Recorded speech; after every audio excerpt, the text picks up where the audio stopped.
Today we'll be tackling Newcastle's fixtures for the 2022-23 season, and there is no one better to speak with than FPL Joelinton. Welcome back to Tribe Talk, brother. Excited to see the fixtures out? Yes, definitely. Thanks for having me back for a second time. It's a pleasure to be here. I didn't analyze everyone. I always like seeing generally the start and the end. Mainly, I've been looking at the end, last couple of seasons. I'm like, oh, who are we playing on last day to avoid relegation or something like that. So that's why I've been looking at it that way. But just had a brief browse of. I think gone are those days now where you have to look for the last fixtures to really.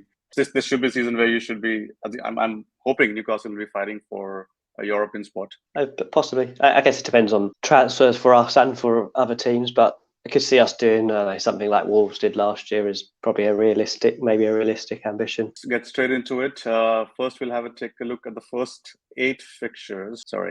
First 8 fixtures. I don't think you could have asked for a better opener, a home against newly promoted side. Yeah, it's one of those ones where it's on paper it looks probably the easiest game you could get in the home game against newly promoted team, but you've always got to be wary of promoted teams. I think when they first come up, like it's their first game, especially for Forest, like first game up for years and years and years. They're going to be massively up for it. They're going to their energy levels are going to be massive from a break in the summer.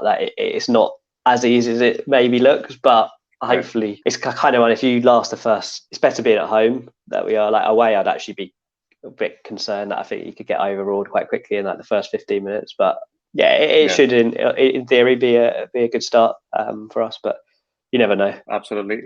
First game is always we have seen it's fresh in everybody's memory what happened to Brentford versus Arsenal in the last season opener game. So we've taken the first 8 fixtures, obviously, because the first international break comes after game week 8. We would assume that most people would have or would be using the first wildcard till then. Yes, a wise assumption unless something drastically changes. I know people always plan for first international break as their wild card.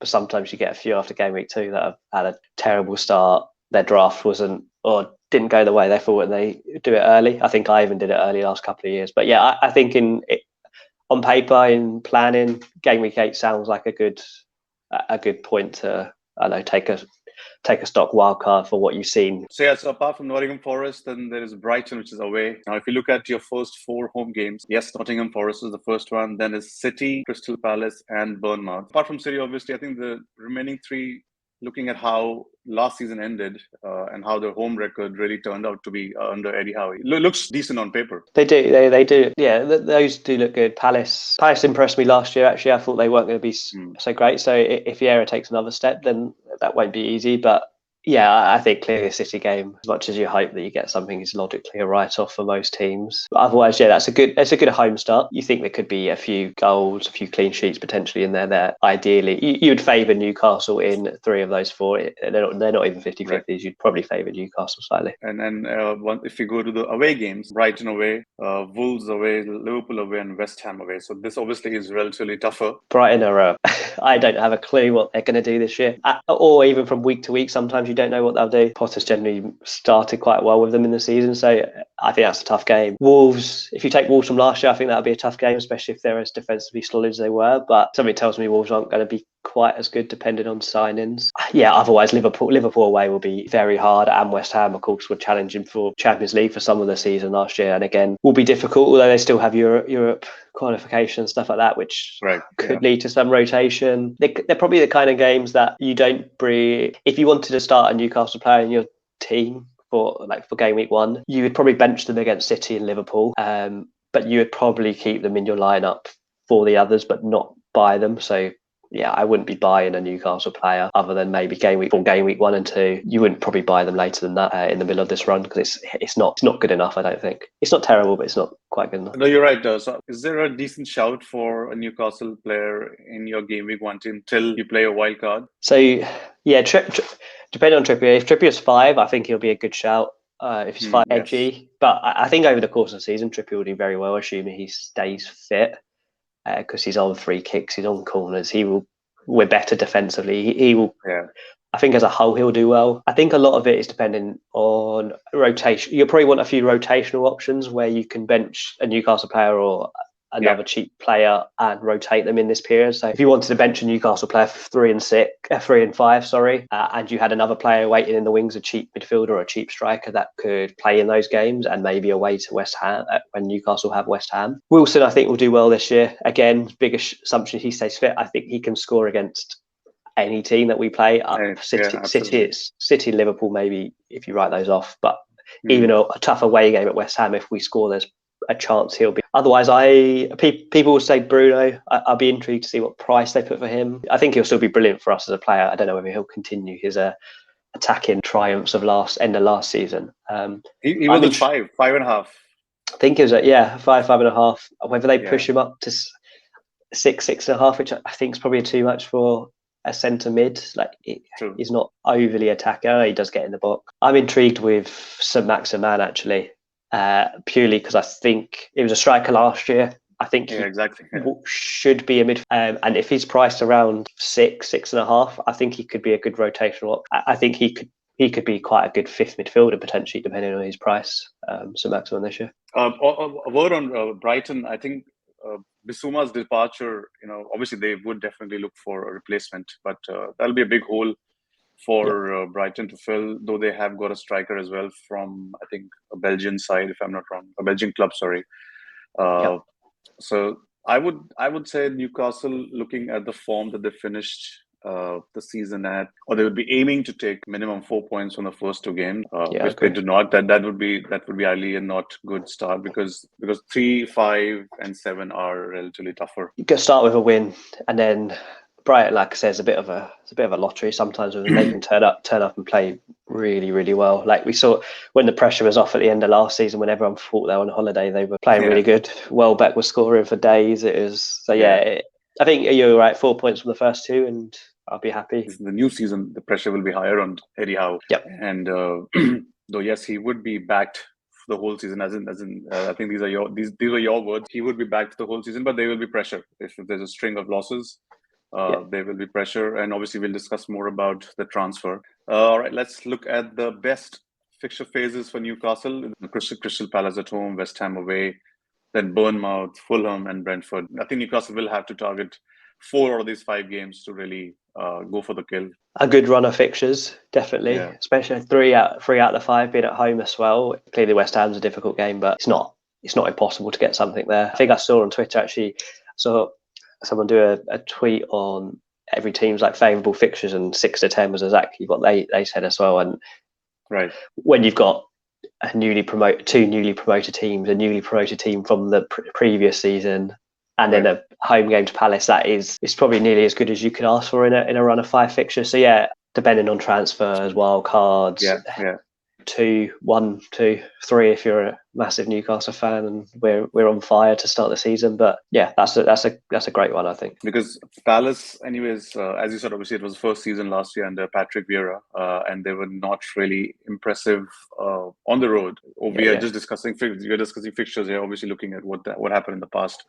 But anything can happen on that particular day. But minimum 9 points from these 5 games would something you would be able to tell me better. And what's the vibe around Newcastle in terms of what are they really aiming for this season? So I think a lot of people are waiting to see what happens in the transfer market. How big do we go? Where do we strengthen? The kind of Wolves position last year may be challenging for European places, because you've got the top 6 are kind of out of bounds, definitely out of bounds for Newcastle this season. But even like in future seasons, I think it's quite a big gap to get there. But it's always so tight from 8th to 14th that couple of points, and it looks like a worse season than it is, or looks like a better season than it is, basically. But that would be my aim, I'd say. Again, Brighton, Villa, I think, again, is a huge project this season as well. So Villa, Newcastle, Brighton, and Wolves, and put Palace also in that. But I think these 4-5 teams would definitely be basically covering the 8th to the 12th. The second set of fixtures, which we think are quite attractive, is from 18 to 23. Now, obviously, this includes this is all post World Cup. I think the first game week is after World Cup is 17, which is the Boxing Day, and I think 18 is the Christmas Eve fixture. So Leeds at home, this will be a spicy one. I think apart from Arsenal, again, this is similar to the one which was 6 to 10. But yeah, you have an extra of Leeds there, and yes, the team will be fresh. Yeah, exactly. We probably won't have that many going into the World Cup. Just logically, you have a few. Bruno, if anyone else gets called up, but which means you'll probably be fresher than I don't know. Some of the bigger teams of City and Leeds probably will be in the same position as us, to be fair, so it won't make that much difference there. But Arsenal, for example, some of their players might be tired. It'd be interesting if what FPL do. I know there's been people saying, will they give us a extra wild card after the World Cup because it's such a different thing? If they do, then these are exactly like the run of fixtures, not necessarily for Newcastle, but for anyone that you want to target.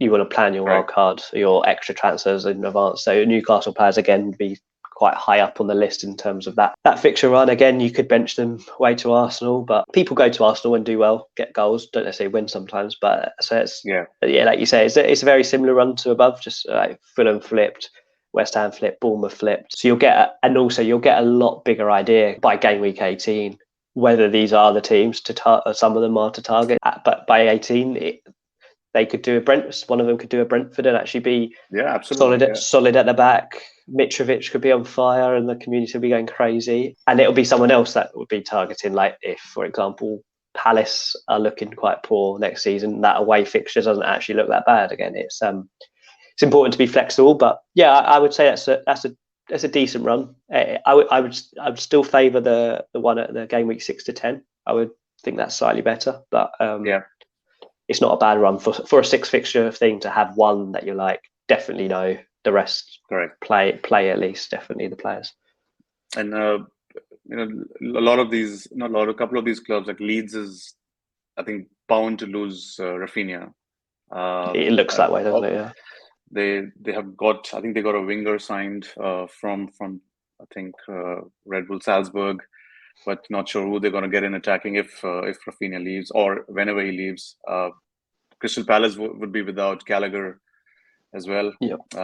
West Ham, I think, are David Moyes is able to kind of stick with whatever he had last season, and maybe I think he's just signed a defender, if I'm not wrong. Yeah. As you said, this is almost halfway into the season, right after the World Cup. To be honest, even the World Cup, people earlier there were thoughts that they have just cramped up in between the season. Players are going to be jaded when they come back. They're going to be exhausted. But if you see knockout stages really fall in the World Cup, the final is on the 18th. 13, 14, the semi-final. So quarterfinals where majority of the teams will be out. That's on the 10th, 9th and 10th. Yeah, you can expect Brazil to be there. Or let's say when England is there. Not many players are going to be from the club. So exactly. I think the top clubs will be affected, definitely, but again, not many. Yeah, exactly. And it's even if like half the squad's out for Man City, the others aren't back in time.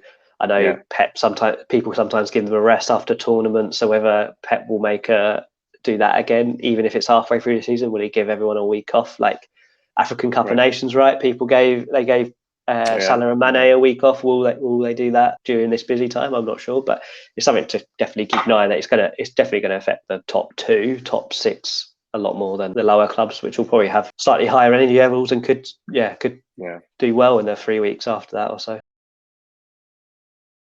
Personally, I like Pope a lot, but similar age to Dubravka. I feel like if we were going to make a goalkeeper, buy a goalkeeper, be a younger one that can play with his feet, help progress Hal's kind of style of passing, distribution, exactly, which Dubravka isn't great at. Which Dubravka is very similar to Nick Pope. He's a good shot stopper, but I think Nick Pope is a better keeper. Well, I think we might get to the phase where we don't know who will be number one out of Dubravka and the new keeper. Yeah, absolutely. No, there are, I think, quite a few clubs who are behind Nick Pope. Obviously, he's in a relegated team and Burnley needs money. Yeah, Pope's a great keeper. I just don't think he fits to what Newcastle want to do in 4 or 5 years. If he's a stopgap for a year, because they think he's a lot better than Dubravka, then fair enough. Newcastle is not showing any kind of urgency because they don't want to come across as a club. Yes, we have just suddenly have money and we just want to just quickly buy people. It's an interesting one because we tried to buy him in January at Ekitike. He said he wanted to finish the season in France, I believe, and then we're back in for him. I think the fact that he's one for the future is he won't be in to replace Wilson this year. You may see rotation if we end up buying him. It's difficult because he's one for the future that we want to buy, but he's also very well sought after player. He's just turned 20, I think. Right. And he's good. Like, he's very good from what I've seen and what I've read. I can't say I'm an expert on French football, but Right. I've got a feeling the bid's been agreed. It sounds like that we've agreed on the money with the club. It's just, I think maybe he's hoping for a bigger club potentially to come in. So I think that's why there's been a bit of delay. But you're right. I don't think we're not going to just buy loads of players for overinflated prices. I think with Dan Ashworth coming in as director of football, it's kind of, you're trying to do smart business and not overpay for. He's clearly good. He's very young. Probably from an FPL perspective, is probably not really that relevant, just apart from making potentially our defence a bit more sturdy. Listen, I hope Newcastle has a great transfer. This is one of the two clubs, so I think outside the top six, closely looking at Newcastle and Aston Villa. So once the prices are out, will you be the next moment? Will your drafts be coming out, or would you take your time still? And I always do set up the league, their team and stuff like that. I just do what do you call auto pick, right. And then I just browse at the players and the prices, and then eventually make a draft. I don't rush to make a draft right the second, because ultimately when the season starts on whatever day it is, the early August, I'm sure everyone will be changing it slightly still the week before, the day before, the morning of. So I feel you kind of build some stuff in your head of what players you're going to have, what players you're not. So I'll do that and then rough together. All right. Thanks for your time. Thank you very much. We shall connect again during the season. Definitely. See you later.